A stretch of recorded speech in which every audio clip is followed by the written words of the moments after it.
Hello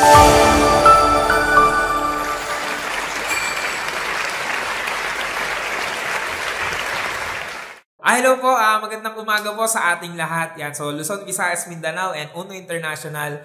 So it's a privilege po na makapagsalita po sa harapan nyo. And unang-una po sa lahat, bago po ako magpakilala, nagpapasalamat po ako sa Panginoon dahil nandito po ako sa harap nyo ngayon. Ginawa niya akong instrument para makapag-share ng aking journey dito po sa ginagawa nating negosyo. And pangalawa, nagpapasalamat po ako sa BODs. Yan, so si Boss William Barbo, Herbie Chua, and Oliver Chua, and sa mga may bahay po nila. So maraming salamat po sa pagtatag ng Uno na marami po talaga ang mga nabago ang buhay. So anyway, pangalan ko po, ako po si Moy Manapat. Yan, so dati po akong estudyante. Okay, so nag-start po ako sa Uno when I was 16. So looking back 11 years ago, yan po ako dati.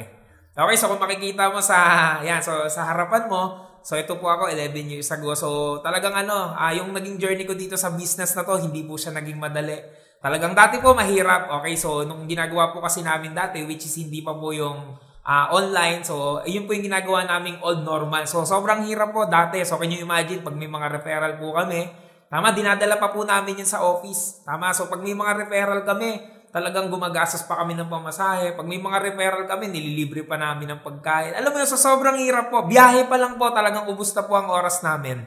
Tama, so marami po kasi mga nagsasabi na ang hirap naman nitong new normal, itong online na to. Guys, hindi siya mahirap. Tandaan mo, madali lang to basta aralin mo. Tama, so ito po yung result ko sa old normal. So ito po yung result ko nung 10 years ago. Yan, so 17 years old. So yun nga, sabi ko nga, hindi siya naging madali. Tama, hinataw ko, sineryoso ko, nag-training ako, nagpag-guide ako sa taong nagdala sa akin. Tama, so 17 years old, nakuha ko po yung first car ko. So, can you imagine at the very young age, at the age of 17, posible pala na magkakotse ka. Tama, so dito sa ginagawa nating negosyo, tama, so at the age of 18 years old, naging Millionaires Club po ako ng company. Tama, so can you imagine, that time, at the very young age, 18 years old. So, can you imagine, posible pala na kahit bata ka, pwede kang kumita ng malaki. Tama, so alam mo, sobrang grateful ko kasi may ganitong business. Bakit? Ano bang chance ako? Ano bang chance natin para kumita ng milyon? Tama, hindi nga ako graduate eh. Tama, hindi nga ako magaling sa academics eh. Pero sa ganitong negosyo, lahat posible. Bakit? Dito, kahit bata ka, matanda ka, may ngipin ka, wala ka, ang requirement lang basta may pangarap ka. Pwedeng-pwede ka dito. Tama, so po, tinuloy ko yung negosyo natin. So second car ko po, Ford Expedition. Pangatlong kotse ko po is sports car. So at the age of 19 years old, nagkaroon na po ako ng sarili kong sports car. So ang pangapat ko pong sasakyan, Ford Expedition ulit. Then at the age of 20, tama, so can you imagine, nagkaroon po ako ng first property.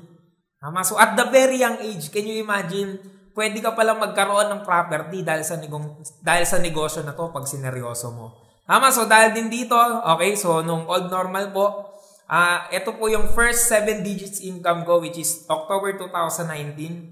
So, ang check ko po is 1,028,080 pesos. So, yan po yung unang-una kong 1 million. Alam niyo po, dati po, ang hirap po magkaroon ng income na 7 digits, which is, pag sinabi nating 7 digits, 1 million above. So, mahirap po kasi, dati sobrang hirap talaga ng galaw namin. Talagang ubusan sa oras. Tama, yung biyahe pa lang, ubus na yung oras mo. Tama, so can you imagine, 2019, 7 digits income. So yan po yung first time na nag 1 million ako sa buong pag-uuno ko. So ito po yung 1 million encashment. Yan, so pinapalit ko po siya. Then, bago po mag-pandemic, yan, so nagkaroon po ako ng 1,14,748. So nakakabaliw kasi, can you imagine, in span of 10 years, yun po yung nangyari sa akin. At mas nakakabaliw po ang nangyari nung new normal na. Bakit? Eto na. Suddenly, hindi po inaasahang pangyari, nagkaroon po ng pandemic sa Pilipinas. So, alam naman natin yan. Lalo na sa mga medyo matagal. So, sanay po kasi kami sa mga lalabas po kami ng bahay. Tama, mag-iikot kami, mag-explain kami ng business. Sanay kami pumunta sa mga malalayong lugar na hindi namin alam kung sasali yung referral namin o hindi. Tama, so nagkaroon po ng pandemic. Nagkaroon po ng lockdown.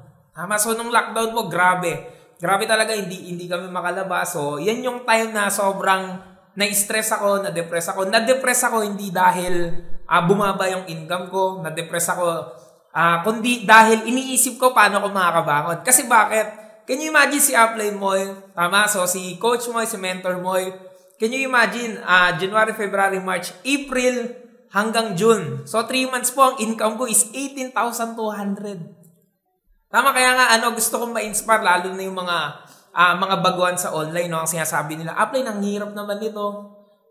Coach, ang hirap naman ng ganito, nagpo-post naman ako. Alam mo, nung mga panahon na yan, grabe. So, tingnan natin, i-back natin. Can you imagine, from 1,014,748, naging 18,200. So, nung time na yan, talagang sobrang napapaisip ako, ano ba talaga yung gagawin ko? Hindi po sumagi sa utak ko na mag-quit ako. Kaya kung ikaw, nahihirapan ka sa negosyo na to, wag na wag kang mag-quit.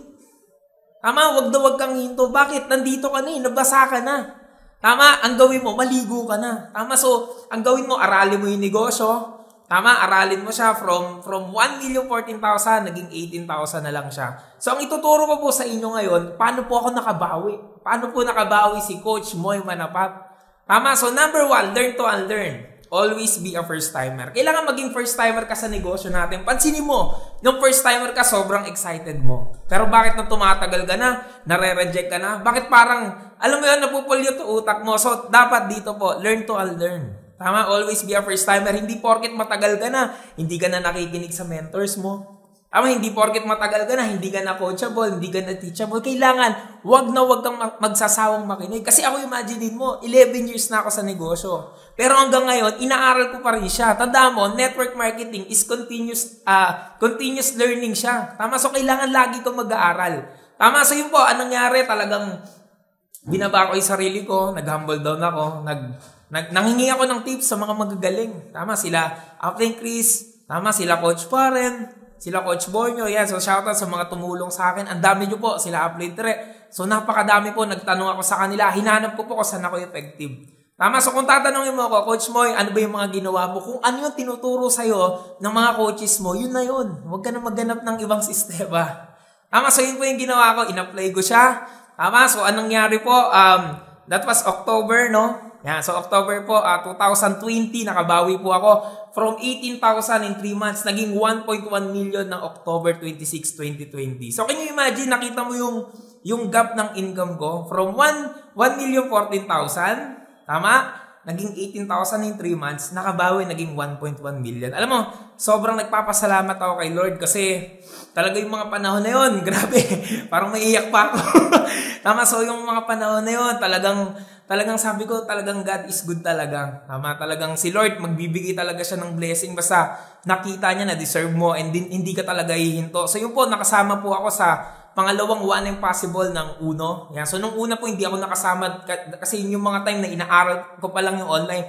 Kaya nga sinasabi ko sa'yo, kung ikaw nahirapan ka sa online, guys.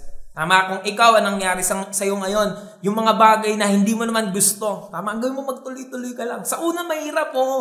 Tama, mahirap siya, pero tandaan mo, pag ikaw inaral mo to, magiging madali siya. Tama, so yun po, ang nangyari po, 1.1 million, October 26, so bilang po tayo ng 2 months, yan, so ang check ko po noong December 2019, 1.4 million naman po. Tama, so can you imagine, kumita po ako ng 2.5 million sa loob lamang po ng parang nasa 4 months or 6 months. So ganun po ako nakabawi. And then number 2, the importance of vision board. Tandaan nyo guys, vision creates excitement. Tama? So ano ba yung vision? Ang vision kasi, yun yung mga bagay na hindi pa nangyayari sa'yo pero nakikita mo. Parang ganito, pikit ka ngayon. Tama, pikit ka. Tama, so imagine mo, merong manggang hilaw sa harap mo. Tama, sa harap mo may manggang hilaw. Tama, merong bagoong. Yung manggang hilaw, sinawsaw mo sa bagoong. Tapos dali-dali mong kinain. Tama, anong nararamdaman mo ngayon? Nangangasim ka. Tama, can you imagine, sa manggangan nangasim ka. Tama, yung mangganga, inisip mo lang na kinain mo, na-excite ka na. How much pa sa pangarap mo? How much more sa pangarap mo? Tama, so kailangan mo ma-excite, then be careful how you think. Your life is shaped by your thoughts. Tama? So kung ano iniisip mo, yun yung uhubog sa pagkatao mo. Pag inisip mo, panghirap. Pag inisip mo, parang hindi para sa akin to. Tandaan mo kung anong iniisip mo, yun yung mangyari. Nasa Bible po yun. Tama? So yun po, anong nangyari po, dumating po yung 2021. Ganito po ka grabe yung the power of vision board. So can you imagine, naglagay po ako dyan ng mga bagay na gusto kong mangyari sa 2021. So, sample po niyan, 8-digit savings. May mapauwi po akong OFW dahil sa business natin. Mas maduplicate ko yung mga taong napapasali ko, mapag-isa ko yung grupo ko, mas masayang family, more streams of income, healthy body, house, and lot, 1 million a month, more superstar leaders, and top 5 international top earner. Yan, so number 3, the DIG concept. Okay, so ano po ba yung DIG concept? Ang ibig sabihin po nun, daily income goal. Okay, so hindi pwedeng nagsusulat ka lang ng goal, pero puwapahid ka sa isang araw, walang nangyayari. Tama, tanda mo, kahit anong gawin mo, kahit anong isulat mong plano, kung di ka magte-take action, tama, baliwala lahat ng mga pinlano mo. So, dapat sa isang araw, huwag kang papayag, walang nangyari. Sa isang araw, huwag kang papayag, wala kang nakakausap. Sa isang araw, huwag kang papayag, wala kang benta. Tama, yun po yung tinatawag na daily income goal. Huwag kang papayag sa isang araw. Kung baga nagbukas ka ng isang negosyo, ang pangalan uno, huwag kang papayag na walang mangyayari. Tama, so, eto na po guys. Grabe, sobrang kinikilabutan ako. Sorry. Sorry. So, ito na po yung results sa new normal. Talagang sobrang napakabuti po ni Lord. Bakit? Ang nangyari po dito, span of 7 months. Tama, 7 months lang po nangyari to guys, 2021. Ang nangyari po, nakabili po ako ng nung January, pumasok po yung 2021. So, second property ko po, nagkaroon po ako ng condominium sa Victoria Sports, Caloocan. So, yun po yung pangalawang property ko. Kasi naka-mindset na ako. Sabi ko, hindi ako papayag ngayong taon. Hindi ko makuha yung mga goal ko. Third property ko po, 3 doors apartment. So, nagkaroon po ako ng apartment sa Bulacan. Yan, so 3 pinto po pinapaupahan ko. So dahil din sa ganitong negosyo, so nakabili po ako ng dream bike ko. Yan, so Kawasaki Z1000R. Yan, so ang nakakabaliw dito hindi naman yung yung pagmomotor. Tama, hindi nakakabaliw yung bilis ng motor mo. Ang nakakabaliw dito yung mga taong nakakasama mo pag nagmomotor ka. So shoutout ko po mga Uno riders yan. So sila Upline Raymond, Upline Warren, Upline William Barbo. So sila po yung mga nakakasama ko. Actually marami na po kami ngayon, di ko na po isa-isahin. Pero eto talaga yung kumbaga naging simbolo ng resulta ko ngayon eh. Kasi ang tawag po kasi dyan, the law of association. Tama, so hindi ko naman po sinabi na pumili ka ng kaibigan mo. Ang sinasabi ko, mas magandang samahan mo yung mga tao na mas angat kaysa sa'yo. Tama, na parehas kayo patungo sa pangarap mo. Kasi I'm sure kung mga kasama mo, kumikita ng 1 million na mat, next na ikaw eh. Tama, kung 4 sila, pang 5 ka eh. Tama, so diyan ko napipil yung, grabe, wala pa pala yung result ko. Tama, kailangan ko pa masipagan. Tama, so sinipagan ko po, grabe. So fourth property ko, nagkaroon po ako ng property sa Antipolo City. Yan, so overlooking po yan. Corner lot po siya, walang obstruction. And then fifth property sa Pililla Rizal. So napakaganda rin po dyan kasi grabe overlooking talaga. Tsaka kung bakit na-amaze po ako sa mga overlooking na property kasi laki po ako sa Eskinita.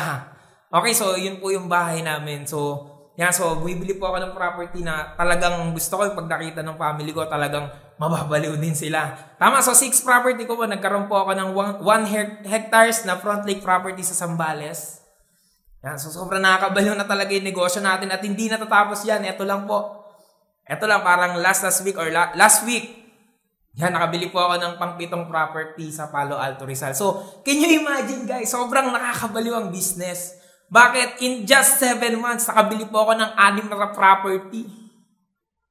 Nakikita mo ba yung result ng old normal sa new normal? Ibig sabihin, yung 10 years na result mo, pwede mo palang makuha ng 7 months lang. Gano'ng kaganda ang new normal.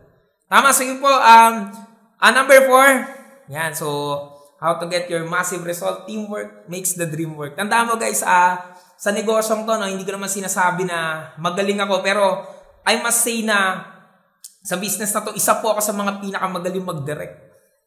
Tama, so hindi ko po niyabang yun, pero isa po yung sa mga skill ko. Pero alam mo, ang conclusion, hindi ko po pinagmamalaki yun. Ang conclusion doon, hindi mo kayang mag-isa. Kahit ilang direct pa yan. Tama, pag hindi mo natuturuan ng direct mo, hindi mo nahalagaan. Tandaan mo, kung hindi ka gagawa ng isang imperyo na mas magaling sa'yo, mahihirapan ka. Sa basketball, hindi pwedeng ikaw lang yung magaling. Dapat lahat kayo magaling. Strength in numbers nga eh. Tama, so kailangan para makuha mo yung pangarap mo, kailangan naghihilahan kayo pataas. So yan po, ang uno po is helping business. So ang nilagay ko po sa goal ko, 5 top earners lang. Ngayon po, 6 na po kami. Tama, so meron po kaming dating employee. Yan, si Upline Ray, si Coach Ray, si Coach Ariana, dating employee din, engineer. Si Coach Jason, dating pong factory worker. Si Coach Trisha, dating employee. And then si Coach Wendell, dating po siyang OFW. Tama, so yan, kami po ang team champion. So sobrang dami pong natulungan nung business na to, yung sa team namin sa team champion. So shoutout ko po yung mga international, sobrang sumabog po.